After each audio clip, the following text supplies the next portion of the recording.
Yeah ఎప్పటి నుంచి మీరు మిమ్మల్ని ఇలా ఎక్స్ప్లోర్ చేసుకోవాలని చెప్పి డిసైడ్ చేశారండి? ఎక్స్ప్లోర్ అంటే యాజ్ అన్ యాక్టర్ ఫస్ట్ నుంచి ఉందండి. కానీ నేను చేస్తున్న సినిమాలు గర్ల్ నెక్స్ట్ డోర్గా ప్రతి సినిమాలు ఒకే క్యారెక్టర్ చేసి నేను కొంచెం బోర్ అయ్యానండి మధ్యలో. తర్వాత లాక్డౌన్ టైంలో నేను చాలా వరల్డ్ సినిమా ఎక్స్ప్లోర్ చేశాను. మధ్యలో నేను యాజ్ అన్ యాక్టర్ నేను ఏం చేయాలని అనుకున్నానని రియలైజేషన్ వచ్చింది. సో పర్ఫార్మెన్స్కి స్కోప్ ఉన్న క్యారెక్టర్సే నేను ఇప్పుడు చేస్తున్నాను. జస్ట్ ఫర్ ఎ హీరోయిన్ ఆ పేరు కోసం నేను ఒక సినిమా అయితే కమిట్ చేయను. అందరూ అనుకుంటున్నారు సిద్ధు వల్లే అనుపమ ఇలా మారిపోయింది, సిద్ధునే చేంజ్ చేశాడు మొత్తం అనుకున్నారు. మంచిదే కదా అండి, మీరు గ్లామరస్ అంటున్నారు, అంత బ్యూటిఫుల్ అంటున్నారు, మంచిదే కదా. థ్యాంక్స్ సిద్ధు. మల్లిక్రామ్ గారు. ఓకే, అనుపమ గారు చెప్పండి, ఎలా ఉన్నారండి? బాగున్నాను. మీకు బాగా పాపులారిటీ పెరిగినట్టుందా ఆ నుండి డీజే టిల్లు వచ్చేసరికి, అదే టిల్లు స్క్వేర్కి వచ్చేసరికి? అదే అరుస్తున్నారు, అనుపమ అనగానే అరుస్తున్నారు. అది అప్పుడు అరుస్తారు సార్.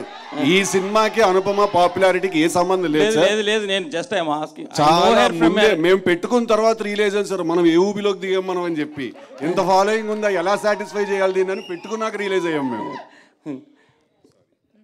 లేదు ఆ నుండి చూస్తున్నాం కదా మిమ్మల్ని. ఈ టిల్లు స్క్వేర్లో you look different in all aspects. దీనికి ముందు కూడా అంటే వార్తలు వచ్చాయి, ఒక ఇద్దరు ముగ్గురు హీరోయిన్స్ అనుకొని వాళ్ళు ఎందుకో చెయ్యలేదనో మరి చేశారని ఏదో సంథింగ్. ఆ తర్వాత మిమ్మల్ని తీసుకున్నారు.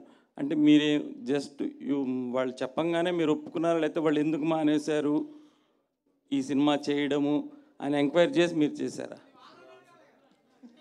కాదు, అసలు నా దగ్గర సినిమా వచ్చింది, నాకు సినిమా నచ్చింది, నేను చేశాను. ఇప్పుడు సినిమా రిలీజ్ అవుతుంది, దీనిలో ఇవన్నీ ఎందుకు అని నాకు అర్థం కావట్లేదు. అవన్నీ నాకు తెలియదు, ఎవరికి తెలియదు. ఓకే, అంటే ఇప్పుడు ఆ నుండి మిమ్మల్ని ఇప్పుడు తీసుకుంటే మీకేమనిపిస్తుంది ఈ సినిమాలో క్యారెక్టర్ మీ కెరీర్ పరంగా కానీ? అంటే till now you did so many characters కదా బిఫోర్ టిల్లు స్క్వేర్. చేసినప్పుడు ఇది చేసినప్పుడు మీకు ఎలా అనిపించింది మీ కెరీర్లో? ఓకే, చేసినప్పుడు నా ఏజ్ 19 అండి. నేను ప్రేమం అని మలయాళం సినిమా చేసి నెక్స్ట్ ఇమ్మీడియట్లీ చేసేది దాని తర్వాత నేను చాలా సినిమాలు చేశాను. ఇప్పుడు ఆల్మోస్ట్ 9 to 10 years అవుతుంది నేను ఇండస్ట్రీకి వచ్చి. ఈ 9 years నేను చేసిన క్యారెక్టరే మళ్ళీ చేయాలని కోరుకోవడం తప్పు కదా అండి. నేను కూడా హ్యూమన్ బీయింగ్ కదండి. మల్లిక్ గారు